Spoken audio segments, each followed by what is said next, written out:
दोस्तों नमस्कार। आपने कहावत सुनी होगी, चोरी और ऊपर से सीना चोरी।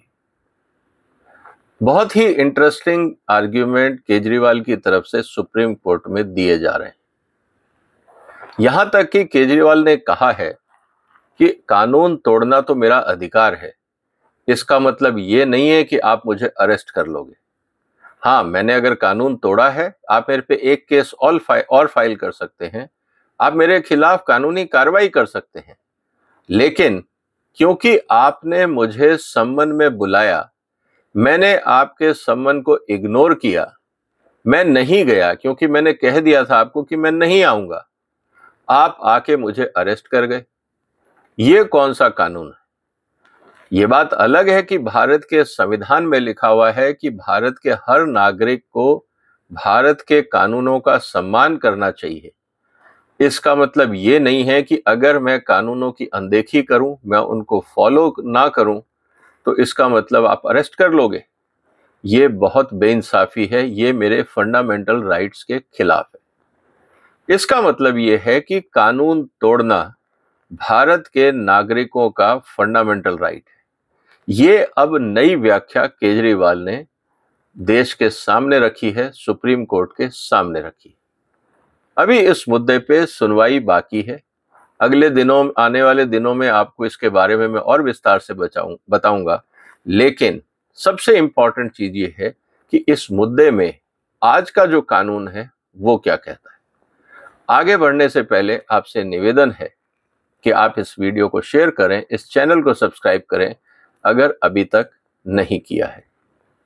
दोस्तों, पीएमएलए एक्ट जो है 2002 का, उसका काम है जितनी भी बेनामी संपत्ति या जो गैर कानूनी तरीके से अर्जित संपत्ति है, उसकी तफ्तीश के लिए, उसकी जांच के लिए, उसकी जानकारी के लिए कानून में प्रावधान है जिसको बोलते हैं सेक्शन 50।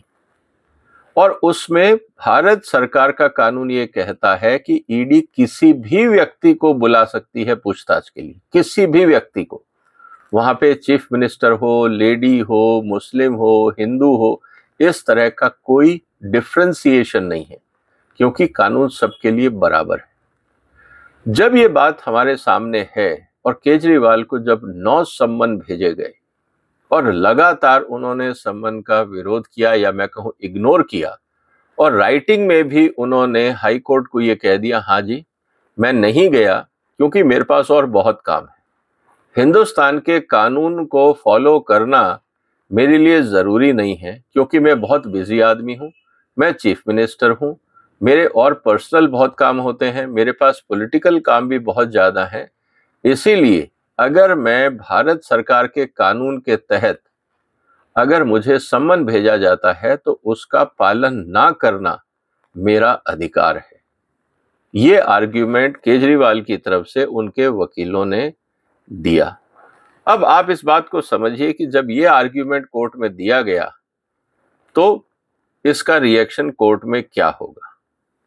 सबसे इंपॉर्टेंट चीज ये है कि केजरीवाल का ये भी कहना था आज सुप्रीम कोर्ट में, मैंने आपको ये बोल दिया था कि मेरे पास टाइम नहीं है, मैं नहीं आऊंगा। हाई कोर्ट में साफ साफ जब ये बातें कही गई तो हाई कोर्ट ने ये कहा कि जो मुजरिम है वो डिसाइड नहीं करेगा कि पूछताछ कैसे होगी, मुजरिम डिसाइड नहीं करेगा कि कहां पूछताछ होगी, मुजरिम डिसाइड नहीं करेगा कि कौन से सवाल पूछे जाएंगे, मुजरिम को सिर्फ कोऑपरेट करना है। यहां ईडी ने केजरीवाल को 9 सम्मन भेज के इसलिए बुलाया था कि जो जानकारी उनके पास है, क्या वो सही है या गलत है, उसमें केजरीवाल की भूमिका क्या है, जिन आरोपियों ने केजरीवाल के बारे में जो वक्तव्य दिए हैं क्या वो सही हैं, जो एविडेंस ईडी ने इकट्ठे किए हैं क्या वो सही है या नहीं है। ये सब की जानकारी तो तभी पूरी होगी जब केजरीवाल उपस्थित होकर ईडी के सवालों के जवाब देंगे। लेकिन इंटरेस्टिंगली ईडी के वकील ने ये कहा, अभिषेक मनु सिंघवी ने, कि साहब मेरे को सीबीआई ने बुलाया था, मैं गया था, ईडी ने मुझे नोटिस भेजे थे, मैंने उनका जवाब दे दिया और मैंने कहा कि मैं नहीं आऊंगा, but today you can't arrest by saying you did not come so we arrested. मतलब मैं आपके बार बार बुलाने पे आपको कोऑपरेट नहीं कर रहा हूं, जो कानून के प्रावधान है मैं उसका उल्लंघन कर रहा हूं। मेरे को पता है कि ये देश का कानून है, क्योंकि मैं चीफ मिनिस्टर हूं, पढ़ा लिखा चीफ मिनिस्टर हूं, और जब मैंने चीफ मिनिस्टरशिप ली थी तब मैंने एक ओथ भी ली थी कि मैं भारत के संविधान और कानूनों का सम्मान करूंगा। लेकिन वो तो सब कागजी कार्रवाई थी, मेरे को उससे कोई लेना देना नहीं है। मैं इतना जानता हूं कि मैं आपके सम्मन जब बुलाए थे, सम्मन आए थे तब मुझे बुलाया था, मैं नहीं गया, और मैंने साफ कह दिया I was not going to कम।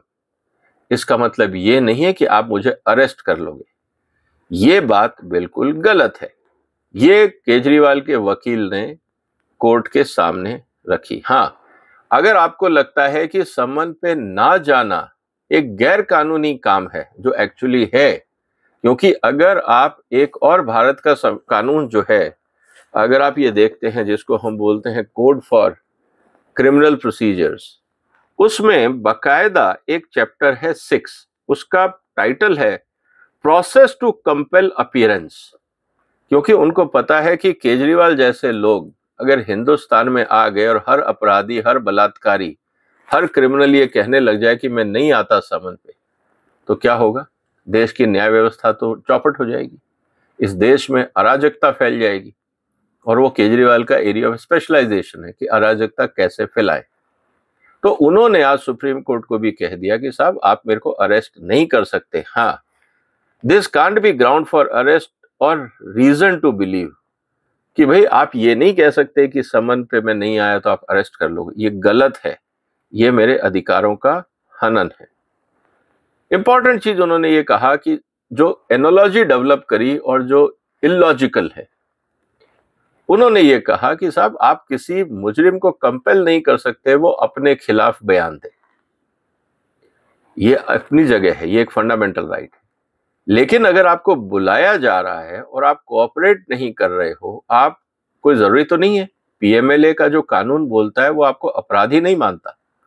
अगर वो आपको अपराधी मानता और आपके खिलाफ वारंट इशू हो जाते तो आप बेल ले लेते, प्री अरेस्ट बेल ले सकते थे आप।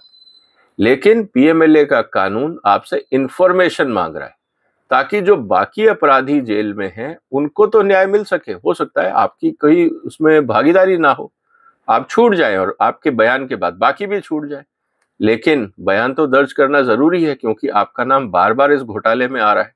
डायरेक्टली इनडायरेक्टली लोग कह रहे हैं कि हमने पैसा दिया क्योंकि केजरीवाल ने मांगा, और जिन्होंने पैसे का इस्तेमाल किया उन्होंने कहा कि केजरीवाल के कहने पे ही तो हमने चुनाव में पैसा लगाया, नहीं तो हमें क्या इंटरेस्ट था, हम चुनाव में खड़े हों और अपनी जेब से पैसा लगाएं, ऐसा तो हमें कोई शौक नहीं।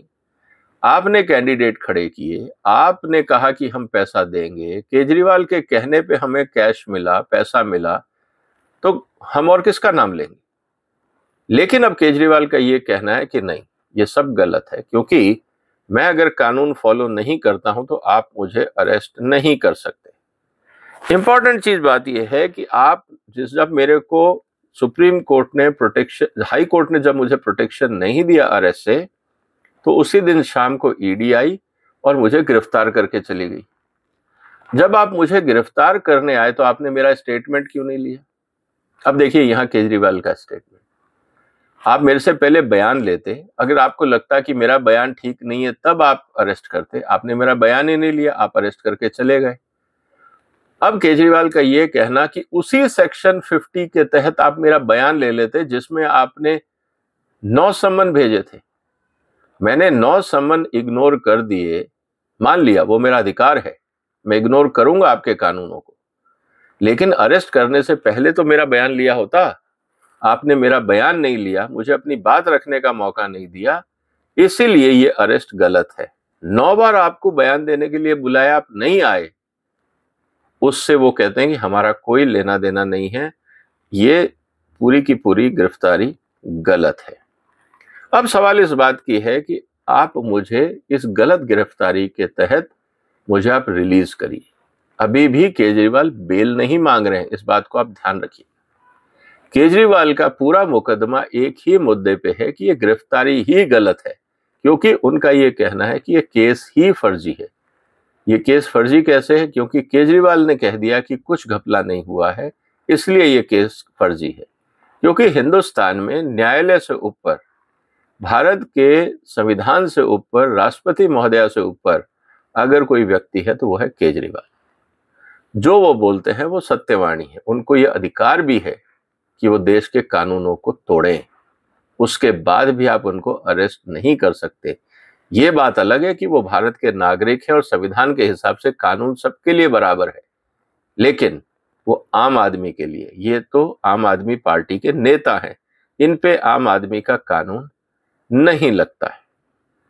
साथ ही साथ उन्होंने कहा कि साहब आप अभी तक इंतजार क्यों कर रहे थे? मैं नेता हूं, मैं चुनाव लड़ना चाहता हूं, मेरे को कैंपेन करनी है, इसलिए आप मुझे अरेस्ट कर रहे हो ताकि मैं मोदी के खिलाफ कैंपेन ना कर सकूं। दोस्तों, सवाल अब इस बात का ये भी है, कल को जितने कैदी हैं अगर वो सब मान लीजिए निर्दलीय के रूप में अपना पर्चा भर देते हैं, तो क्या भारत के जो कोर्ट्स हैं वो सबको बरी कर देंगे कि जाइए आप चुनाव प्रचार करिए? और मजा क्या होगा? पंचायत का चुनाव होगा, सारे लोग अप्लाई करेंगे, हारे या जीते तो मतलब नहीं है, कम से कम 2 महीने बेल पे बाहर रहेंगे। फिर विधानसभा का चुनाव होगा, सब अप्लाई कर देंगे निर्दलीय। एमपी का चुनाव होगा, फिर निर्दलीय के रूप में अप्लाई कर देंगे। कहने का मतलब ये है कि हर व्यक्ति तो फिर चुनाव का बहाना कर कर, क्योंकि इलेक्शन लड़ना और वोट डालना तो फंडामेंटल राइट है। अगर फंडामेंटल राइट किसी नेता का है तो हर अपराधी का है, क्योंकि देश का नागरिक तो वो भी है। तो क्या हम वो दिन देख रहे हैं कि जब जेल में जितने अपराधी हैं सब निर्दलीय के रूप में चुनाव लड़ेंगे और सब कोर्ट में जाएंगे कि साहब आप हमें कैंपेन करने के लिए जेल से मुक्ति दे दो, क्योंकि केजरीवाल को आपने दी, और केजरीवाल तो हमारे रोल मॉडल हैं ही सारे अपराधियों के।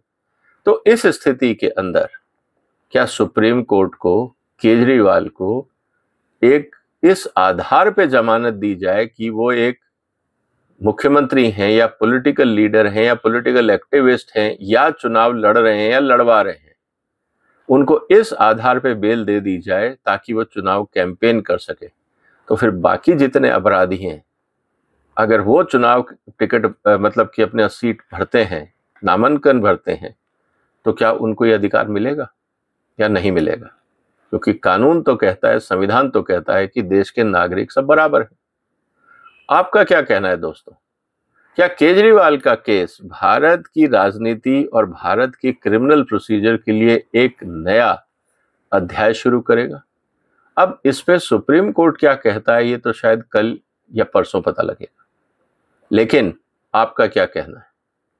क्या हिंदुस्तान में कानून तोड़ना अधिकार है? अगर अधिकार है तो फिर क्या सबके लिए है?